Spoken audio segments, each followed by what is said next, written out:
Gogeta and Broly are almost here, but should you summon? How's it everybody, Celtic Link here, we're back for another Dokkan battle video. In today's video, we are one day away from the start of Global Dokkan's Anniversary. Yes, that's right, as of me recording this video, we are approximately 24 hours from the login to the start of the anniversary. So in this video, we're going to answer that burning question on everybody's mind, or at least one of them, and that is, should you summon for Gogeta and Broly the Part 1 LRs when they drop? Well, that answer is complicated. So for this video, we're going to go through our usual assessment. We're going to take a look at what the units are, what they're doing, and determine whether or not that alone can justify a summon. Then we're going to take a look at what's on each of their banners and determine whether or not that adds value to your summon. And then, of course, for our final assessment, we will look at what lies ahead and know that whatever we spend on Gogeta and Broly, whatever factors there may be, and what that might take away from in the future. So let's go ahead, let's jump on into the units. Let's start with the units themselves. So let's start with full power Broly, right? So Broly is the Dokkan Fest LR for part 1. It's the first time we've ever had a villain LR as the main Dokkan Fest for an anniversary. Really neat. He is Super Boss's transformation boost or full power for the 170 and exploding rage or movie bosses for the 200%.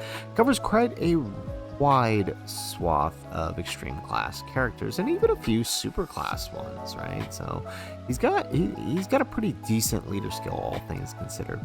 On his 18 key, he is greatly raising attack infinitely and raising defense for 4 turns while causing mega colossal damage to the enemy.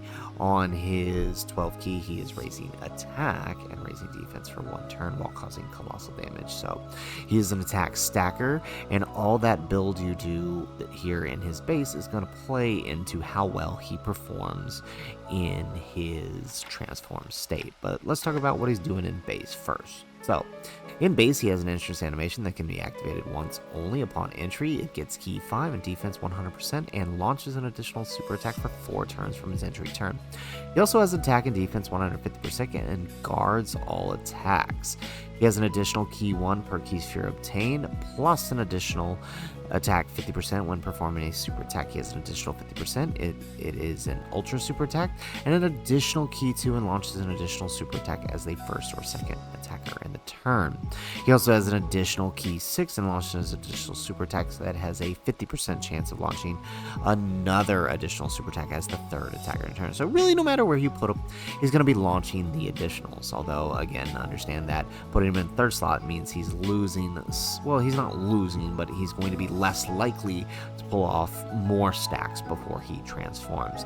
His transformation can happen upon activating his domain, and once his domain is activated, it gives extreme class allies key 4, and it can be activated starting from the 5th turn once only. So starting from the 5th turn, so no 5th appearance, just turn 5. Really nice. So that means if he shows up turn 1, you get 2 turns to a stack. Same thing if he shows up turn 2. Although if he shows up turn 2, then you're activating this turn 6. So easy day. Pretty easy to manage him in his base form. Might get caught by a super here or there, but I mean, in slot 2 with some good slot 1 protection, he should be all right. Then, of course, he does transform into the Super Saiyan Broly full power. Once transformed, he is greatly raising attack and defense for the turn and raising attack and defense for the turn on his 12 key. So he's no longer stacking, but you're going to understand why he's no longer stacking here in a second. So now he gets key 6 and attack and defense 300%. That is a huge multiplier given his attack stat. He also guards all attacks. He has an additional key 1 per key sphere obtained and reduces damage received by 26% before attacking while the domain is active. He also has an additional 50% when attacking and an additional defense 50% when receiving an attack. He launches an additional super attack when attacking.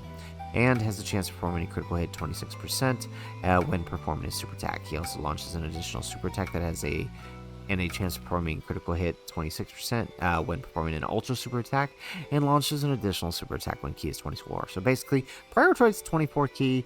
This dude is going to get pretty good amount of crits, so he's definitely a full additional character because you want to take advantage of those numbers. We've all seen the calcs for Broly, right? This dude is easily the largest damaging character in the game, right? Bar none. I think only Cell Max matches him right now. Gogeta can have, I think if Gogeta gets his counter after attacking, he can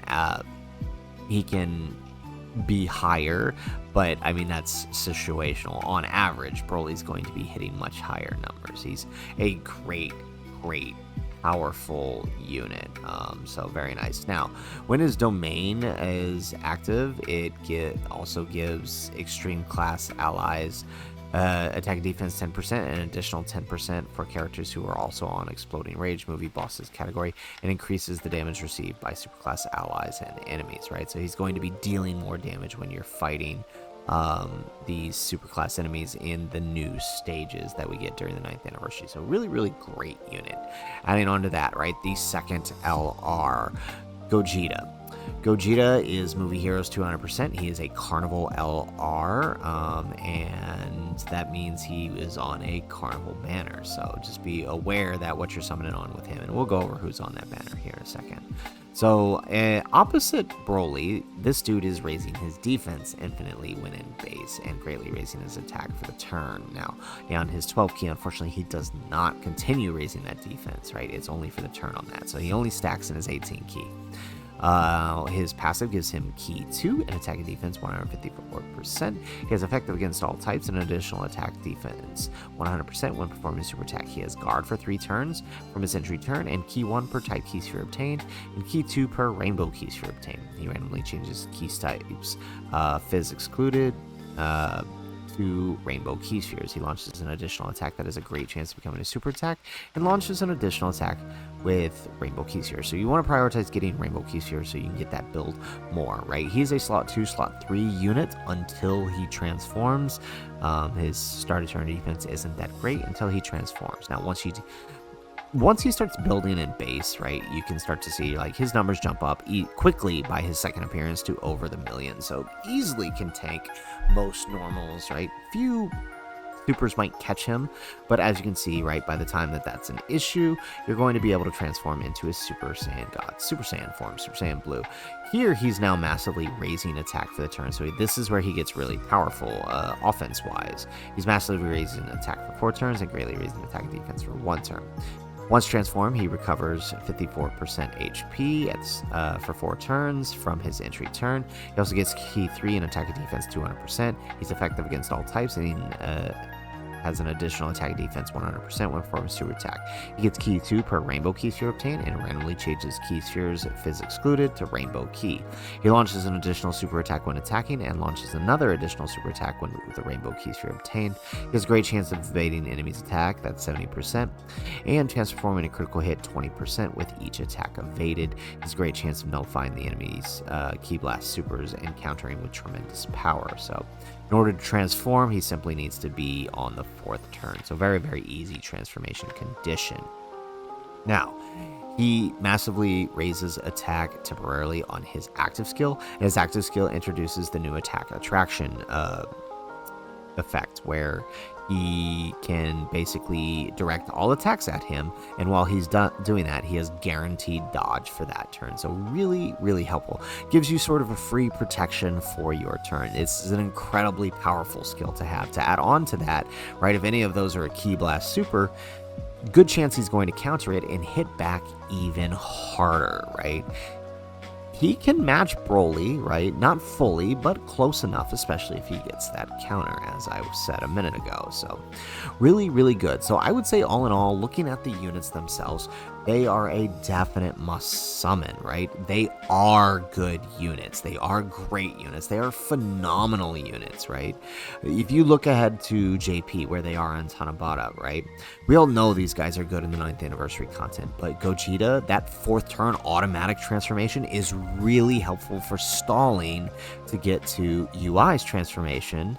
Or once you get to UI's transformation, it just gives you more protection for the turn, right? Because the Vegeta in that fight does actually nullify dodging. So once you get UI's domain up, he can stall for a turn, and that's really helpful because these bosses hit really, really hard.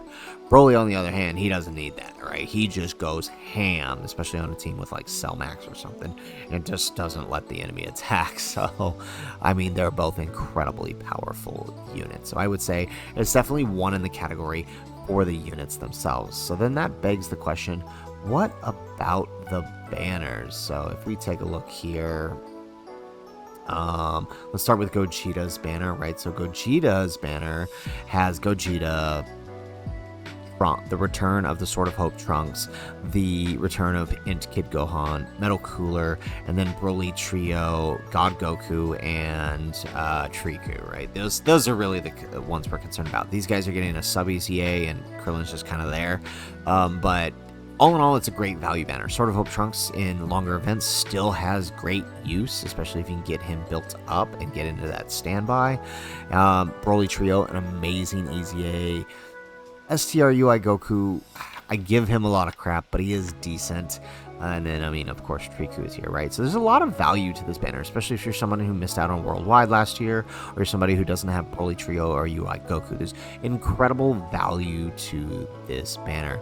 Compare that to, say, the Broly banner here. Let's go back a second here. Right? The Dokkan Fest banner for Broly introduces Broly, this Golden Frieza, who is insane. He is really, really good and really, really helpful, right? He's a nice support unit as well as a great tank. We have the Fusion Zamos. We have the return of the Z Duo. Fusion Zamos seen in a lot of play in some of these newer events too. The return of Cooler, these guys, and then of course the LR 5th years who have seen some great play now in some of these newer events now that they don't have those detrimental AoEs. Then of course Blue Kaioken getting their EZA, really, really good EZA on the Rhapsody Universe 7 superheroes team. Like, they're just great. High damage unit, really helpful for the Kid Buu fight if you haven't beat them already. And then, of course, you know, the Fizz Full Power Broly. So, all in all, I would say Gogeta's overall is probably the better value overall, because a lot of these guys are old. Most people have these, unless, of course, you don't have them. Really, I mean, both banners are incredibly valuable. Like, the worst units on the banners, right, if you look at, say, this one, worst units on the banners are probably Cooler and Broly. And even then, Cooler's on his way to EZA, and I mean, Broly, he's alright. I think Gogeta aged a little bit finer than he did, but he's an okay unit. But they're the worst units on the banner. Everybody else can have use, right? These guys are on their way to EZA in 6 months. These guys are good. These guys are good. The Bomb is still good. Zamos is getting, you know, seeing some play in the new fights, so he's good. Gogeta's banner, same thing, right? Trunks is still good. Gohan can still see some play if he has time to build. Metal Cooler, you know, you're using him for his utility for the revive. I'm not going to say he's the greatest, but you have this guy, and you have UI Goku, as well as these guys, sub-EZAs, who are pretty decent, right? They're decent filler options. So, I mean, all in all, there's great value in both banners. So I would say definitely give them a plus in the category for their banners, right? Unless, of course, you have everybody rainbowed or whatever, then maybe there's not as much value. But if you're somebody new or you still need dupes for a lot of these, there is incredible value to these Part 1 banners.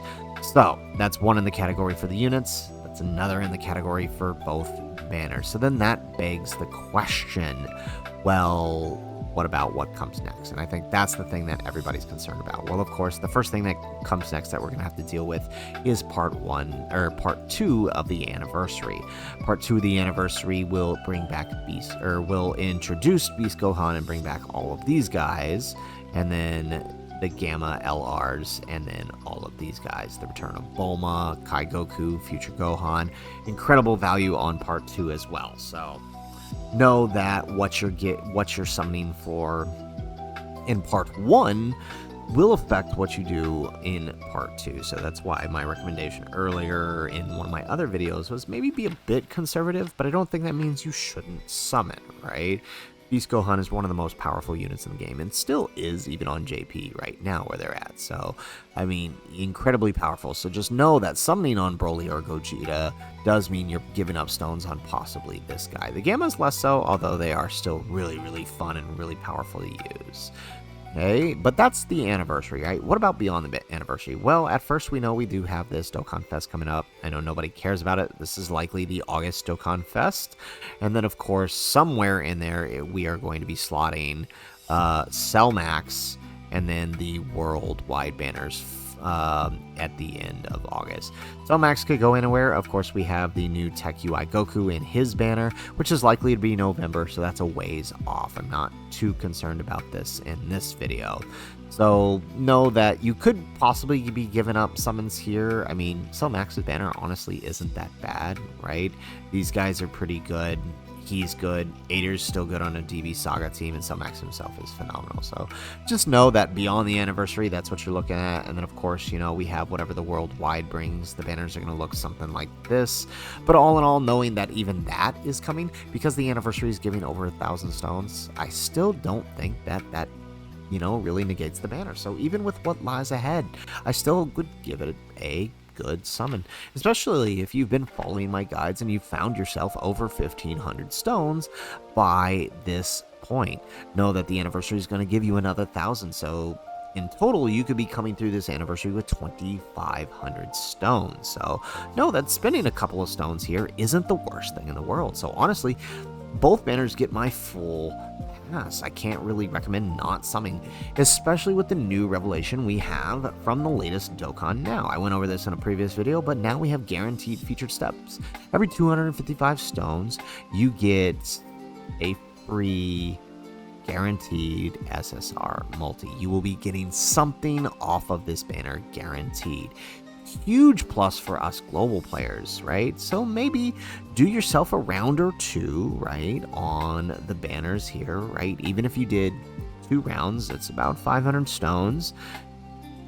You're getting at least 2 guaranteed featured units. And hey, if you don't get one of them, then hold off and wait for Beast Gohan, right? That's the easiest way to go about it, right? But I mean, knowing that there are these guaranteed feature steps, I can't say that it's a no summon. I definitely think you should. It's definitely worth it. There's incredible value here. Add on to that, if you were a pay-to-play, low-to-play player, right, we have Dokkan Festival and Carnival tickets. If you purchase the Countdown Pack, you've got 10 tickets. There's likely going to be more tickets added during the data download right before the anniversary kicks off, so we will see if there's more tickets added or if there will be more paid tickets. Of course, there will be plenty of paid tickets, but we might even get free tickets on our summons as we usually do. We don't know for sure yet, but there's a lot of value here no matter what, whether you're free to play or whether you're pay to play, low to play. There's a lot of value here. So I definitely give the banners my full pass, even knowing what lies ahead. You know, just be a little conservative with your stones in part 1. Maybe save them till part 2 once you've done your summons for Beast. But, you know, once you've gotten Beast, then go ham on these banners, right? They are valuable.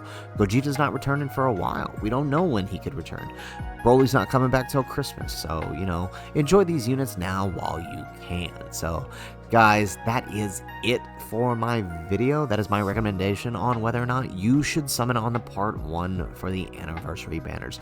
There is incredible value here. The units are very useful. Gogeta a little more so than Broly, unless you have the team to fill out a Super Boss's team, or at least the units to supplement his other leads. There is insane value here, and I definitely think you should take advantage of it. There's no time like the anniversary to do so. So that's it for the video, guys. If you like the video, make sure you smash that like button. and subscribe to the channel if you have not already. And in the comments down below, let us know, do you plan on summoning for part 1? If so, how much are you going? Are you going all in? Do you want Gogeta? Do you want Broly? Or are you saving for part 2 and Beast? Let us know in the comments down below. Otherwise, guys, as always, thanks for watching, and aloha.